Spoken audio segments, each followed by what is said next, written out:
Yeah.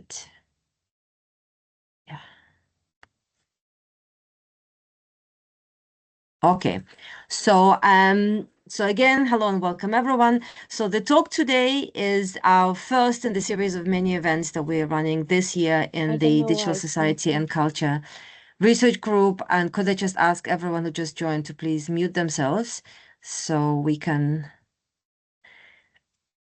just carry on. So our research group is based at the Faculty of Arts and Humanities, and we've got quite a lot of activities going on. Our website is not ready yet, so this is just a preview of what soon will be shared with everyone. But we do have quite a lot of activity with our research staff. We have quite a lot of books. Actually, some of them are going to be launched later today. And we also have an AI literacy group, which brings together academics from the range of disciplines in social sciences, arts, and humanities to look at social, cultural, political impact of AI and the associated literacies. So the talk today is the very first one in the series of many other events to come, many of which are focusing on AI. And just a quick announcement, half an hour after we're done with this talk, we're carrying on to a book launch where we're launching 3 books by our members. It's also going to be online. If anyone isn't aware of this and would like to get a link, you can message in the text chat. So I'm going to step down and I'm going to give the floor to Dr. Natalia Laba, who I'm absolutely delighted to present. Natalia is our first visiting fellow this year, and she's actually going to be in Manchester in person in a couple of weeks. But we're starting with her online talk called Artificial Witness, Generative AI and the Visual Politics of War Representation. So I'm going to stop sharing my screen and then over to you, Natalia. Thank you very much for that, Adi, and welcome everyone. Please bear with me while I'm trying to figure out the technology with 2 screens.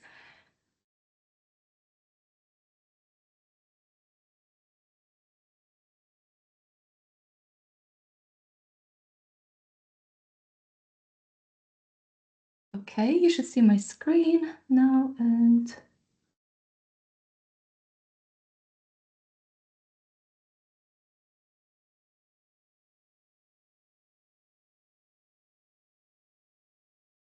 I'll try to remove the little pointer so it doesn't disturb us.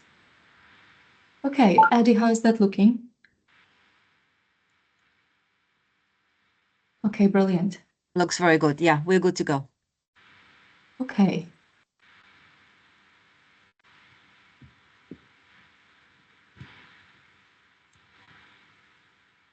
All right, welcome everyone. Thanks for being here. It's really an honor to be talking to you today. A little bit overwhelming as well because the topic is really heavy and it's something that touches my life personally as well. So I hope in the next half an hour, 40 minutes of the talk, I'll encourage us to think about technology and war and how that reshapes or perhaps has impact on collective memory.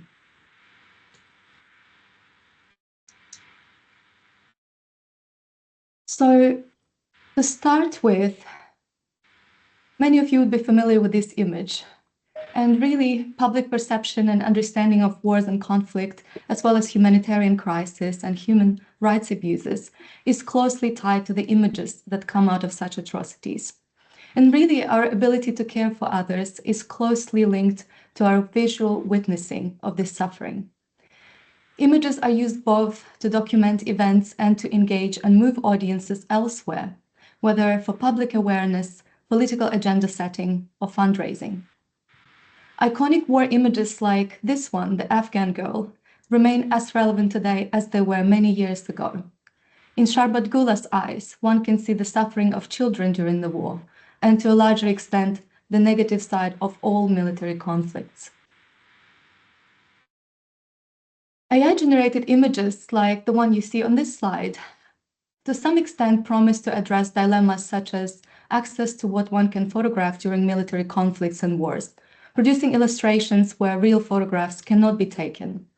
They might even engage empathy by showing us either real-looking people without exposing real individuals, or by using striking visual designs like All Eyes on Rafah, which was shared over 47 million times on Instagram stories between May and September last year.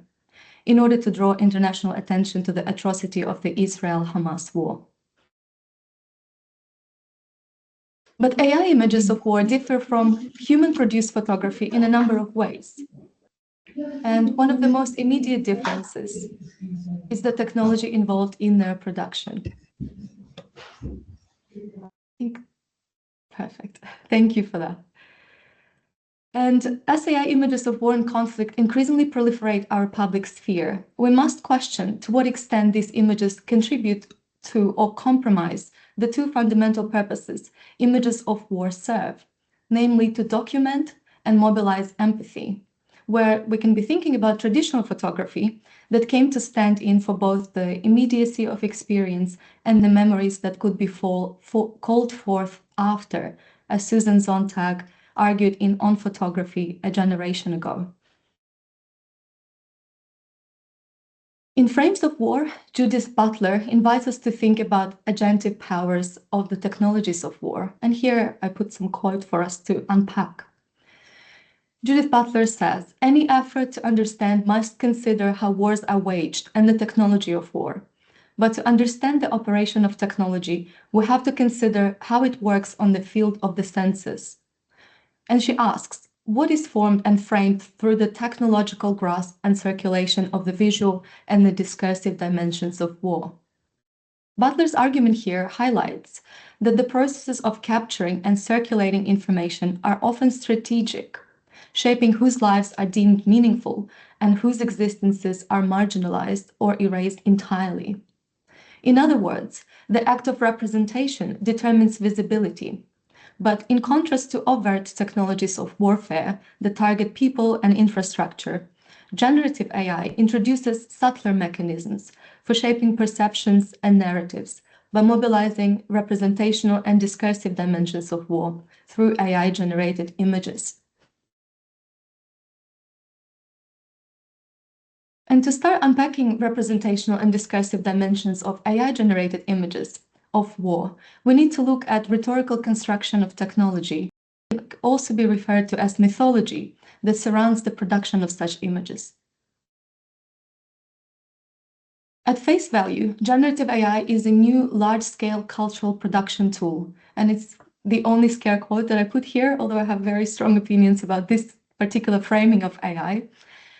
So really, it's that kind of large-scale cultural production instrument, I would say, but it's packaged and sold as a new medium of thought that will expand the imaginative powers of the human species, that will translate ideas into exceptionally accurate images and provide users with a variety of options for scalability and variety to best meet their creative needs.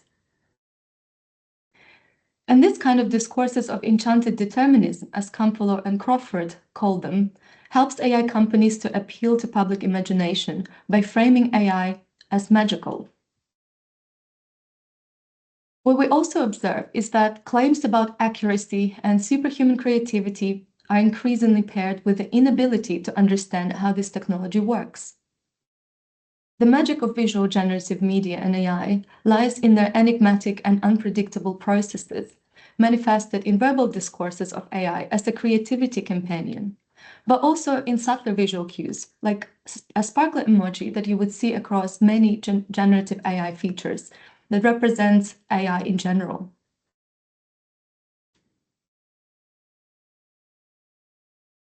So if we read the rhetorical construction of AI as what anthropologist Claude Levi-Strauss named a floating signifier, AI is then a term that suggests a specific referent, but works to escape definition in order to maximize its suggestive power. It is widely used as a rhetorical speak to gather to futuristic visions in line with techno-utopian visions of reality, sociality, and time, and I'd like to briefly touch on these. So techno-utopian visions of generative AI do not necessarily criticize a given societal order, but rather gather possible radical alternatives enabled by novel technologies. That's what we see when Gen AI is framed as the solution to creativity, as if creativity was a problem to be solved. Situated technologies are isolated from their original frame of reference and reframed as a universal alternative. At the same time, visionary proponents of AI position themselves as public intellectuals who seemingly possess important insights for the future. Tech leaders and early adopters of Gen AI position themselves as proponents of a new participatory age of this human AI production, in which unfulfilled ideals of democratization of creative expression could be realized if society is ready to embrace new technological options. And lastly, there is a distinction between the critique of the status quo and visionary alternative that is translated into this temporal difference between past and future, with the present being represented as this transitional turning point in which existing structures can be overcome in order to realize the alternative possibilities of the future.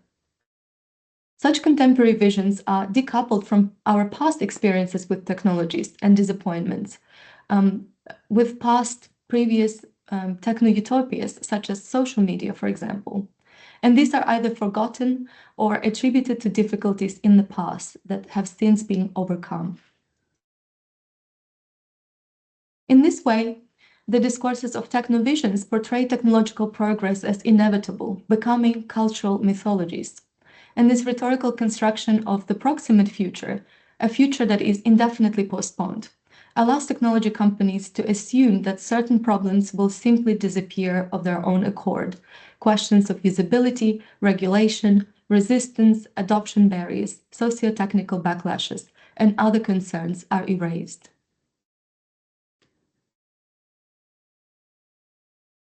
In addition to cultural mythologies surrounding Gen AI, it is also important to address the material side of this technology because it impacts its representational capacities, as well as which interactions with it are made possible.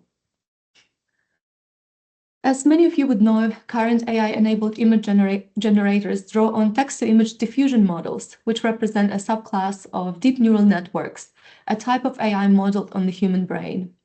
And like the human brain, deep neural nets operate in covert ways, and as their efficiency and performance grow, little remains known about how they learn from themselves, as well how they make decisions on the visual outputs.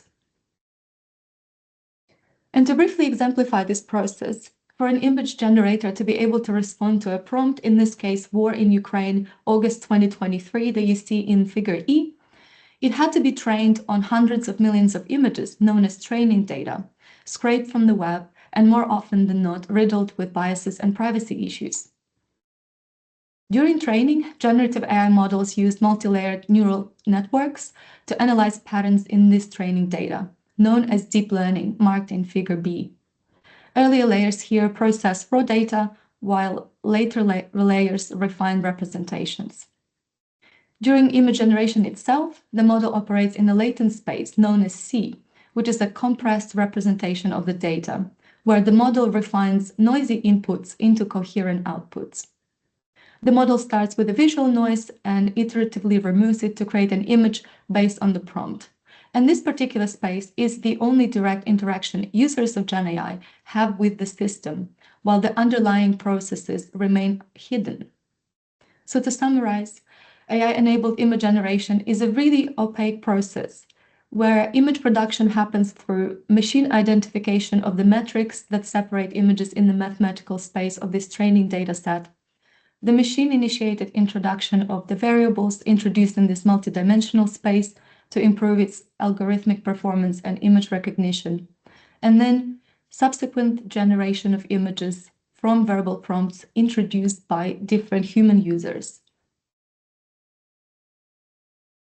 So as such, generative models bring about changes in what Natal and Guzman call agentive nature of technology, in that AI is increasingly seen as an entity operating in ways too covert and complex for human comprehension, with limited opportunities to understand how these models make decisions.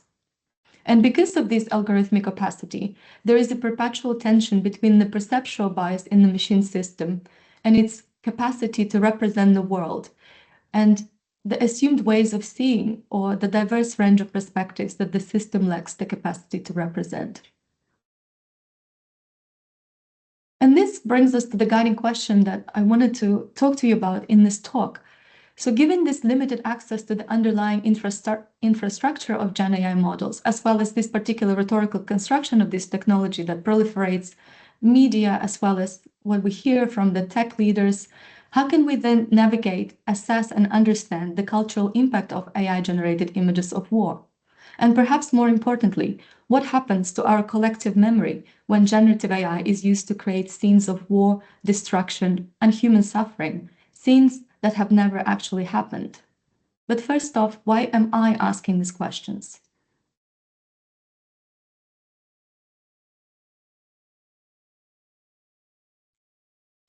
I grew up and went to the university in Ukraine and was just about to move to Hong Kong back in 2014 to start my first university job ever when deadly clashes between protesters and state forces in the capital Kyiv broke out. What came to be known as the Revolution of Dignity culminated in the ousting of the pro-Russian president, annexation of Crimea, and takeover of parts of two eastern regions by Russian separatist groups. And some of these images documented the clashes and massacre of over 100 people who came to be known and commemorated as the Heavenly Hundred, many of whom were students, just like me then, in what we believe to be an independent and democratic country. Conversations with my parents and friends, media coverages, and images like some of these shaped my memory of the Revolution of Dignity. Images in many ways precede the perception of conflicts and wars they came to represent. And this process in which reality conforms to its representations is known under different names. For example, anti-mimesis in opposition to Aristotelian mimesis, recession of simulacra, or life imitating art, pointing to the role of images as cultural artifacts and to the formative role of media, as Boychuk and Hoskins encourage us to think. And this role is not only in shaping the representations of war, but also in legitimizing wars, constructing ideology that would help reconcile battlefield atrocities against fellow humans with the notions of justice and virtue of those in whose names they are fought. Images have become a key part of war storytelling as journalists and topic experts convey meaning to their audiences, who in turn try to make sense of them. Although photographers may be constrained by what they can photograph and access to photograph, they play a crucial role in shaping the content of their images and the messages that these images communicate. And human-produced war photography is appreciated as a continuing practice of cultural production, situated within specific historical and political circumstances. As Griffin argues, a full consideration of any image of war must include an analysis of these conditions. So to understand the producer and viewer relationship and these conditions of how people make sense of the images of war, we might consider 4 questions. Who produced these photographs? Where are they embedded? How do they interact with other images? And how do they move through time? And I want to exemplify these in the next couple of slides. The first photograph that I showed you on one of the previous slides was captured by an Italian photojournalist, Giorgio Bianchi, and is now part of the Behind Kyiv's Barricades photo album on the Digital Maidan website. This website archives visual documentation of Ukraine's Revolution of Dignity. It preserves and shares visual content related to Ukraine's 2014 protests and serves as a historical and cultural space. These photographs interact with other images in more immediate context in this particular album to collectively portray the intensity of human emotion, destruction, and death, but also hope during the Maidan protests. Viewed together, these images create a more complete visual narrative of what happened during those times. And over time, this image becomes part of a historical archive that preserves the memory of Ukraine's struggle for democracy during the Revolution of Dignity. The second photograph was taken by a photographer for Getty Images, Jeff J. Mitchell, and is embedded in an article titled Maidan Massacre Anniversary, Ukraine Remembers Bloody Day of Protests on the NBC News website. This article reflects on the events of February 20, 2014, during Ukraine's Revolution of Dignity, commemorating those who lost their lives. As the only image used in this article, it helps frame the protest as a pivotal moment in Ukraine's struggle for independence. And as time passes and Russia's ongoing war against Ukraine continues, both photographs that we saw so far gain new layers of meaning when revisited in contemporary context, representing not just the specific events that happened, but broader themes like resistance and sacrifice in fight for democracy. But what happens when it comes to this particular image that I generated a couple of days ago with Midjourney, but using a very simple prompt, Revolution of Dignity, Ukraine, Independence Square? Now we have far fewer answers. Who produces images of war? I asked AI to reflect on that, and the ambiguous answer was various entities and a bunch of links to web sources. And arguably, these entities include either standalone generative AI platforms like Midjourney, Adobe Firefly, or Stable Diffusion, or generative AI features increasingly infused into pre-existing technologies that are already in use. For example, Imagine features on Instagram or Magic Media on Canvas, alongside generated images of all sorts of things, cats, dogs, product mock-ups, and interior designs. In the words of Australian photojournalist Andrew Kilty, who lived and worked in Afghanistan for 9 years, really using Gen AI to generate images of war is similar to using a Disney cartoonist to depict events as serious as those in war zones. As AI images of war get increasingly generated, they also travel across different cultural digital spaces. We see a lot of these images being integrated in social media platforms with subtle but profound implications for public perception, emotional response, and the spread of information. And here I put just 3 recent examples of AI-generated images used in information warfare in Russia's disinformation campaigns, and images amplifying visual disinformation about the Israel-Hamas war. Some images, like All Eyes on Rafah, that were produced with the intent of spreading awareness and mobilizing public attention, may also have unintended consequences. According to the NBC News report, the surge of AI-generated images, like the one you see here, tried to manipulate the virality of social media and resemble the original All Eyes on Rafah, adding to what has been an ongoing battle between voices supporting Israel and its campaign in Gaza and those supporting Palestine, showing how Gen AI is already beginning to influence political speech online. AI images of war, troublingly, also find their way to stock image libraries like Adobe Stock, which as of last week had nearly 1 million AI-generated images of war. Adobe started accepting AI images in 2023, requiring contributors to label them as AI and disclose this AI origin, but its guidelines make no mention of whether users should upload images or not depicting ongoing violent conflicts. From Adobe Stock and other image banks, AI images of war find their way to media publications, sometimes without their origins being disclosed. And as we know that journalists operate under tight deadlines, they may unintentionally spread misinformation, while readers assume that these images depict real events. And here's just one example of these AI-generated images from Adobe Stock that found its way across different media publications and social media accounts. So by traveling across different digital and cultural spaces, AI-generated images compete with real photographs, making it difficult for audiences to distinguish between authentic and fabricated visuals in context of war, where the reality is expected. What we also see is that AI images of war feed the disinformation and misinformation ecosystems, reinforcing hegemonic narratives and practices, and contributing to the continuing erosion of trust in legacy media.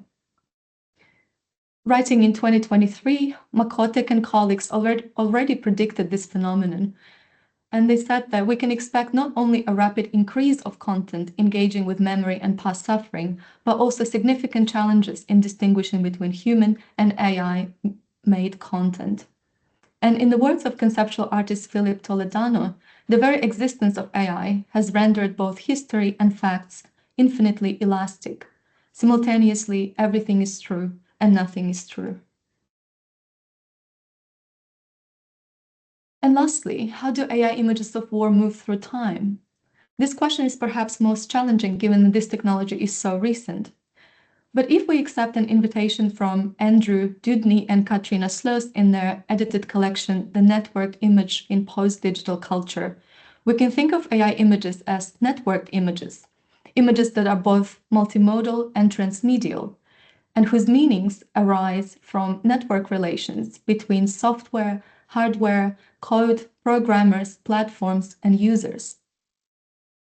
If we think of AI-generated images as network images, then we can see them as a dynamic contingency of human vision, a gathering of data as representational objects, embodying that which has been seen at training, known as training data, as well as a new form of social relations between humans and machines, in which machines make images for humans, but also other machines. And schematically, it might look perhaps like this. In the first sense, the image shapes what it's possible to see and how it's possible to remember. In the second sense, images are material inscriptions of what has been observed at training, marked here as training data. And in the third sense, they're couplings of human vision and machine technologies.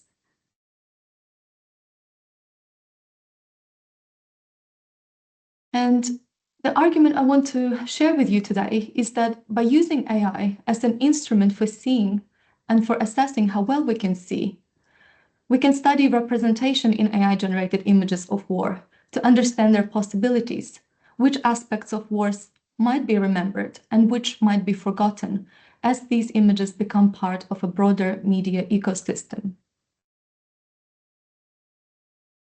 In other words, we address representation, and to engage in such a study of representation, we need to consider three prerequisites: the role of the inquirer, model behavior, and specificity of prompts. If we generate AI images of war to test representational capacity of a certain system, we assume the role of a social actor who engages in the co-creation of visual outputs alongside generative AI systems.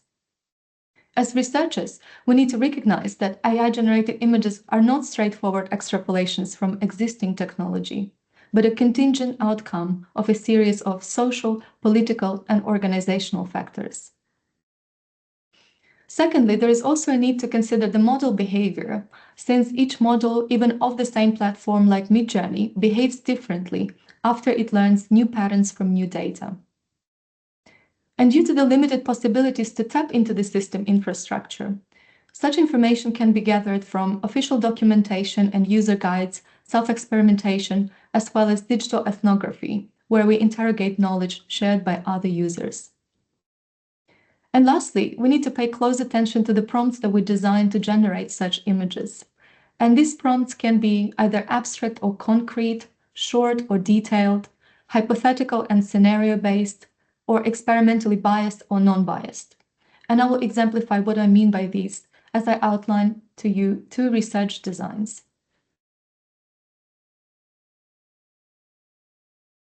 So the first study that I wanted to share with you today, some of you would be familiar with. In this particular study, I wanted to test abstract temporal machine visions of the Russia-Ukraine war in a single text-to-image generator, Midjourney, in August 2023. And for this task, I designed three abstract, short, experimentally non-biased prompts, which specified dates, but did not specify what particular representational content I wish to see. So there were no concrete image subjects, any processes or actions or happenings in the image, and no circumstances or setting. And I was interested in three questions related to the past event of Russia's invasion of Ukraine in February 2022. Then how diverse these results where to the question compared to then widely discussed Ukraine's counteroffensive that was unfolding in July 2023. And lastly, how Midjourney images would imagine Ukraine post-war in some unspecified future. And here you can see 3 simple prompts that aim to capture respective machine visions.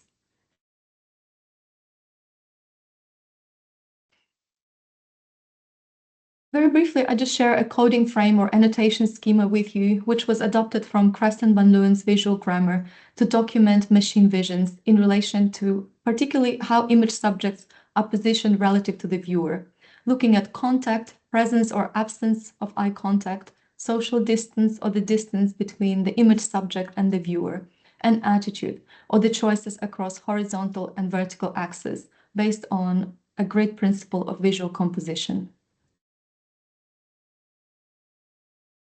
And the findings of this small qualitative study showed a vast homogeneity of representation of soldiers and fighters, but not injury or death, as well as destruction and its aftermath, but not any reconstruction efforts, not even in relation to the future of Ukraine. So what this showed me is that the system lacked the capacity to consider broader context and scope. There were no images of displaced civilians or the loss of cultural heritage, ultimately generalizing the depictions of this war to that of any war. And overall, most images emphasized destruction and depicted individuals in a position that did not emphasize their agency, nor entice the viewer to develop any emotional connection with those impacted by the war. In our current study with colleagues at the University of Florida, we set out to compare representation and possible misrepresentation of war across 3 text-to-image generators, both proprietary and open source. And for this task, we designed 23 prompts across 3 categories. Neutral, for example, illustrate the current state of the Russia-Ukraine war. Experimentally biased towards 2 identities. Firstly, Ukrainian, for example, as the Ukrainian, depict a scene from Russia's invasion of Ukraine. And Russian identity, for example, show the resilience of the Russian people during the Russia-Ukraine war. And lastly, we were also interested in genre convergences and had 2 hypothetical scenario-based prompts. And one example includes, generate a movie poster about the Russia-Ukraine war. Our main question here was on the differences in representations of the war among different Gen AI systems.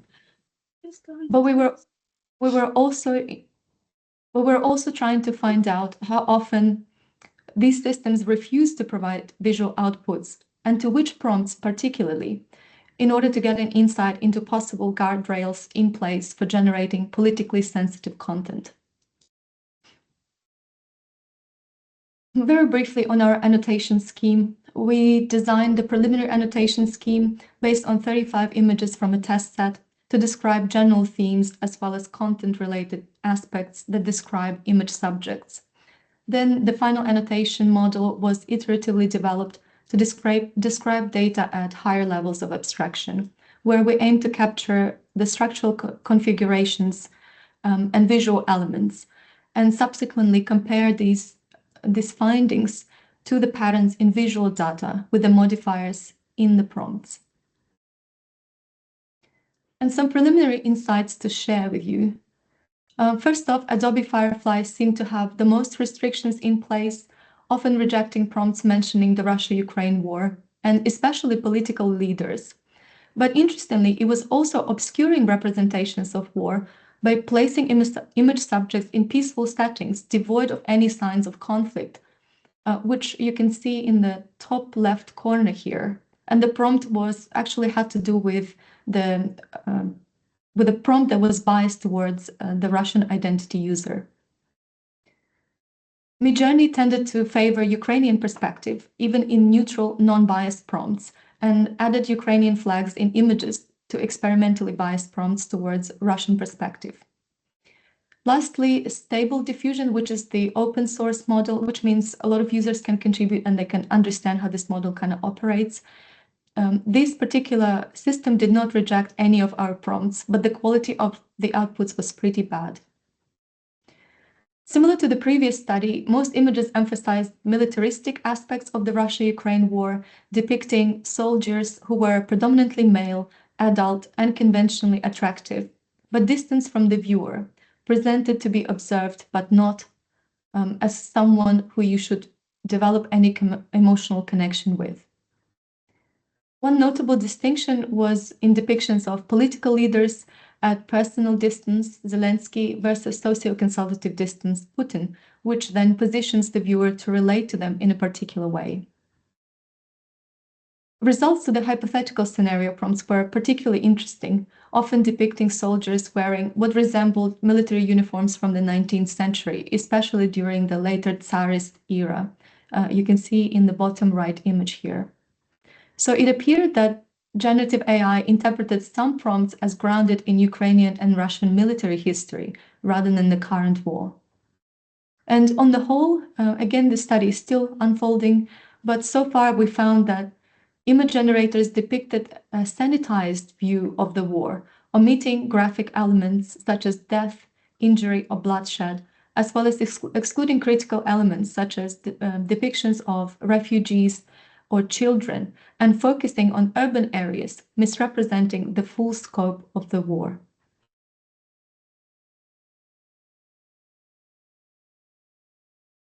So what we see is that AI-generated images of war selectively frame conflict while obscuring severe aspects of human suffering. In this context, technology companies act as gatekeepers, deciding what is represented and what is deemed inappropriate or sensitive. And as these kinds of representations become more and more embedded into wider public sphere, they will continue promoting certain interpretations, often legitimizing specific actors or narratives depending on the context in which these images are shared and viewed. As Helm and colleagues note, AI images do not actually resolve ethical-political questions, but rather shift them from the mode of data collection to data production, from problems of representation to problems of design. And to return to the question that I asked at the beginning of our talk, given limited access to the underlying infrastructure of generative AI models, how can we navigate the cultural impact of AI-generated images of war?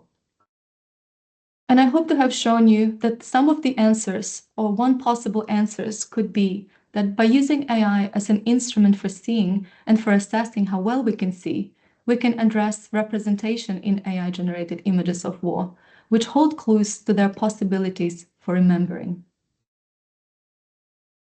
Because, in Lucy Suchman's words, there is no such thing as a machine that acts outside of its relations with humans.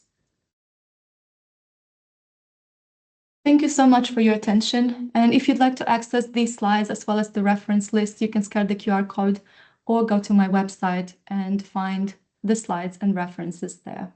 And I look forward to the discussion.